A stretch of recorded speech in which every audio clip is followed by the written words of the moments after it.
নমস্কার, আমি অমিত, আর তোমরা এখন শুনছো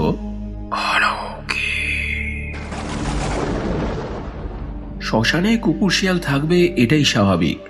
উচ্ছিষ্ট খেয়ে ওরা বেঁচে থাকে, তবে ওরা সবসময় কিন্তু স্বাভাবিক কুকুর শিয়াল হয় না। এই ঘটনায় এমনই একটা কুকুরের কথা বলা হয়েছে। ভয় আর আবেগ মেশানো ঘটনাটি শেয়ার করেছে পূর্বাশা। অসংখ্য ধন্যবাদ তোমাকে এটা অলৌকিকে শেয়ার করার জন্য। এছাড়াও ধন্যবাদ জানাই জ্যোৎস্না ভট্টাচার্যকে এত সুন্দর সুন্দর থাম্বনেল দিয়ে অলৌকিককে সাহায্য করার জন্য। আর বন্ধুরা, তোমাদের কাছেও যদি এমন ঘটনা থেকে থাকে এখানে শেয়ার করতে পারো। আর লাইক, শেয়ার, সাবস্ক্রাইব করা বাকি থাকলে চটপট করে দাও, কারণ প্রতি সপ্তাহের মঙ্গলবার ও শনিবার রাতে এখানে এমন ঘটনা আসতেই থাকে। এবারে আসি আজকের প্রথম ঘটনায়। মানা না মানা নিজের কাছে, লোকের মাঝে লুকিয়ে আছে।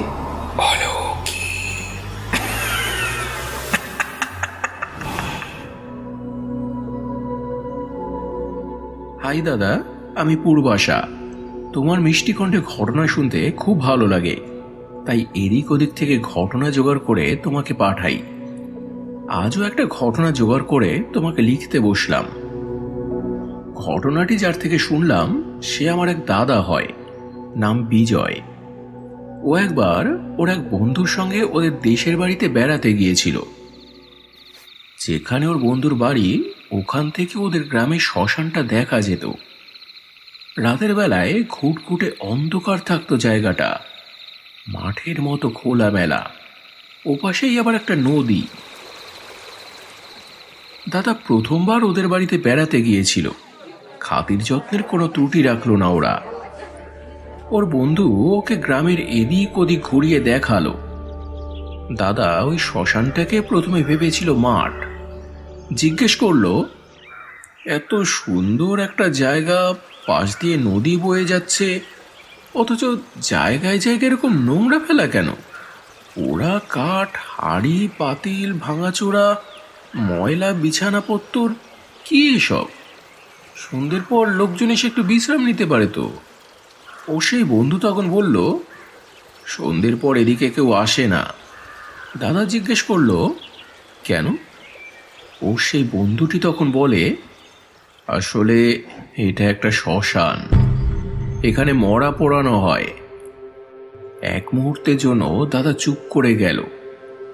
ও তখন দাদাকে বলল, কি রে, ভয় পেয়ে গেলি নাকি রে? বিজয়দা বলল, না না, আমি এসবে ভয় পাই না। ও তখন ওকে আরো বলল, এই শ্মশানটার মধ্যে একটা জিনিস আছে জানিস, একটা কুকুর। আমিও একবার দেখেছি, দিনের বেলায় দেখা যায় না, রাতে কখনো কখনো দেখা যায়। একদম কালো কুচকুচে দেখতে, চোখ দুটো জল জল করে। লোকেরা বলে ওটা কুকুর না, কুকুরের ভূত। আসলে ঘটনাটা অনেক পুরনো, আমার জন্মেরও আগের, তাও 25-30 বছর আগেকার। ওই যে বড় বাড়িটা দেখালাম, ওই বাড়িতে তখন একজন ভদ্রলোক থাকতেন। তিনি ওই কুকুরটা পুষতেন। বেচারার কি একটা অসুখ করেছিল, তাতে উনি মারা যান। কুকুরটাও ওনাকে খুব ভালোবাসতো। খুব মন খারাপ হয়ে যায় কুকুরটার, খায় না, মরার মতো পড়ে থাকে, আর চোখ দিয়ে শুধু জল পড়ে। যেহেতু পোষা কুকুর, তাই বাঁধা থাকতো না, বারবার বাড়ি থেকে বেরিয়ে যেত। এই শ্মশানের মধ্যে এসে এসে বসে থাকতো, খুঁজতো ওনাকে, যেহেতু ওনাকে এই শ্মশানে দাহ করা হয়েছিল। বাড়ির লোকেরা এসে আবার ওকে ধরে ধরে নিয়ে যেত, 2 দিন পর আবার চলে আসতো।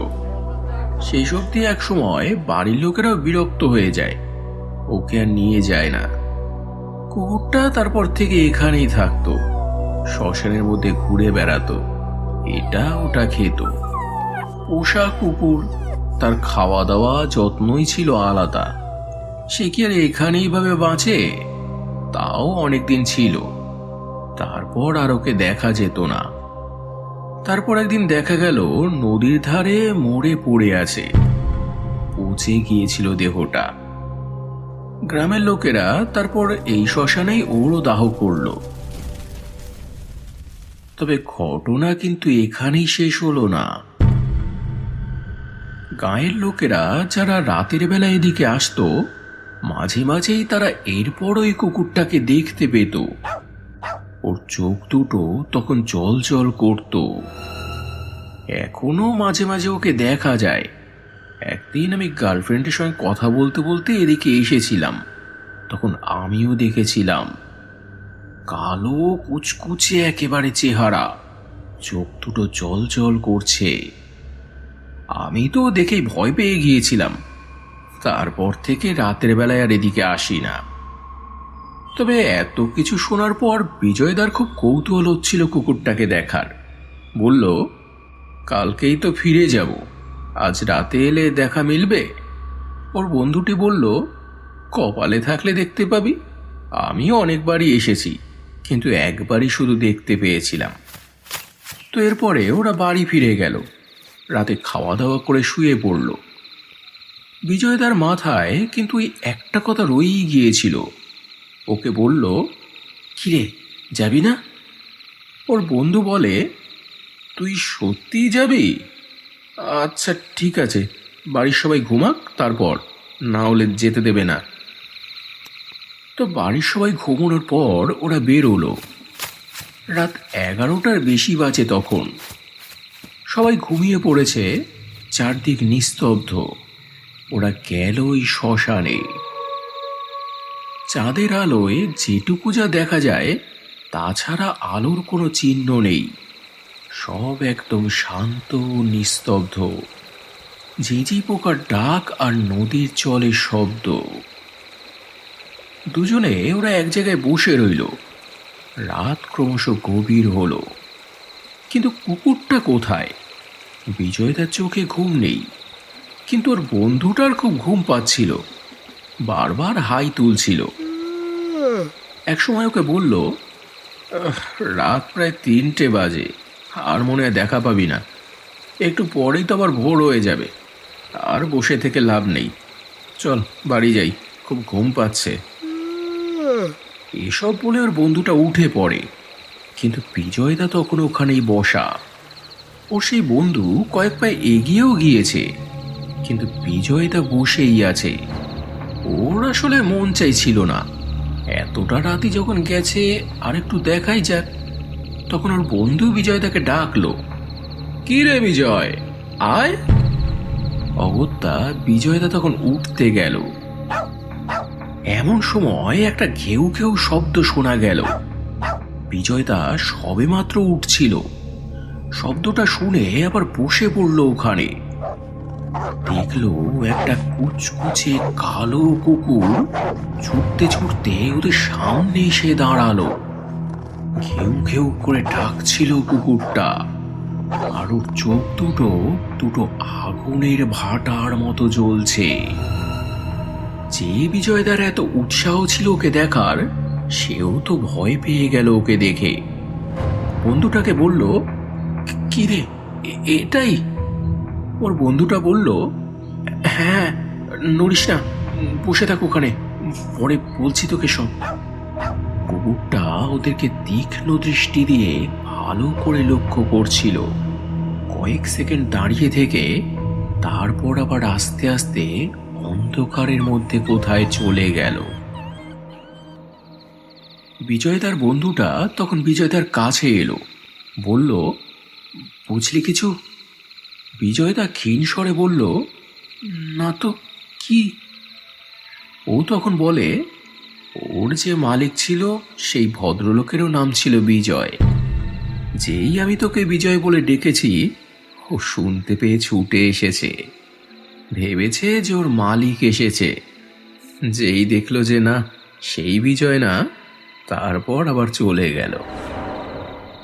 বিজয়দা তখন বলে, ব্যাপারটা আগে জানা থাকলে এতক্ষণ আর অপেক্ষা করতে হতো না। যাক, রাত জাগা তো সার্থক হলো। মানুষের ভূতের গল্প অনেক শুনেছি, প্রথমবার কুকুরের ভূত দেখলাম। চল এবার বাড়ি যাই।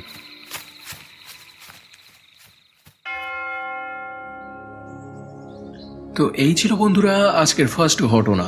অসাধারণ লাগলো। এবারে তোমাদের শোনাবো আজকের সেকেন্ড ঘটনা। এটাও বেশ ভয়ের একটা ঘটনা। শেয়ার করেছে রুদ্র। অসংখ্য ধন্যবাদ তোমাকে ঘটনাটি অলৌকিকে শেয়ার করার জন্য। বন্ধুরা, তোমরাও যদি এখানে তোমাদের জানা ঘটনা বা অভিজ্ঞতা শেয়ার করতে চাও, ভিডিও ডেসক্রিপশনে দেওয়া বা থাম্বনেলে দেওয়া নম্বরে আমাকে হোয়াটসঅ্যাপ করতে পারো। লিখেই যে পাঠাতে হবে বা সাজিয়ে গুছিয়ে যে বলতে হবে এমন কোনো কথা নেই। সাজিয়ে গুছিয়ে নেবার দায়িত্ব আমার, মানুষের ভালো লাগার মতো করে পরিবেশন করার দায়িত্বও আমার। তাই নির্ভয়ে এবং নিঃসংকোচে তোমরা এখানে তোমাদের ঘটনা শেয়ার করতে পারো। এবারে আসি আজকের দ্বিতীয় ঘটনায়। হাই অমিতদা, আমি নিউ আলিপুর থেকে রুদ্র, অলৌকিকের একজন রেগুলার লিসনার। আজ আমি তোমাকে আমার নিজের চোখে দেখা একটা ঘটনা শেয়ার করব। যদি তোমার পছন্দ হয় অলৌকিকে শুনিও। 2016-17 সালে খুব ডেঙ্গু হয়েছিল, তোমার মনে আছে? ওই সময় আমার বাবাও ডেঙ্গু জ্বরে আক্রান্ত হন। স্থানীয় এক হাসপাতালে বাবাকে ভর্তি করা হয়েছিল। অনেকদিন বাবা ভর্তি ছিলেন সেখানে। মা, দাদা, আমি কেউ না কেউ সবসময়ই বাবার কাছে থাকতাম, কখন কি দরকার হয়। কারণ ডেঙ্গু জ্বর এমনই, এই ভালো তো এই খারাপ। তো সেই সময় একটা ঘটনা ঘটেছিল। সেদিন দিনের বেলায় দাদা ছিল বাবার কাছে, তাই রাতের বেলায় আমার থাকার কথা। রাতে তাড়াতাড়ি করে মা আমাকে খেতে দিল। বলল, এত তাড়াতাড়ি খাচ্ছিস, রাতে যদি খিদে পায় কিছু কিনে খেয়ে নিস, বুঝলি? তো এরপর আমি হসপিটালে গেলাম, দাদাকে ছেড়ে দিলাম। বাবা তখন একটু ভালো ছিল, মোটামুটি কথা বলতে পারত। কিন্তু বাবার পাশের বেডে যে ভদ্রলোক ছিলেন, ওনার অবস্থা খুব শোচনীয় ছিল, প্রায় যা যায় অবস্থা। ওই রুমের সবাই ডেঙ্গু পেশেন্ট। তো এরপর বাবাকে খাইয়ে দাইয়ে দিয়ে কিছুক্ষণ বাবার কাছেই বসেছিলাম। পাশে সেই ভদ্রলোকের অবস্থা এতই খারাপ যে বারবার করে সিস্টাররা আসছিলেন, ওষুধ ইঞ্জেকশন পুশ করছিলেন। এসব দেখতে দেখতে অনেক রাত হয়ে গিয়েছিল। বাড়ি থেকে আসার সময় অল্প দুটো খেয়ে এসেছিলাম, তাই একটু খিদেও পেয়েছিল।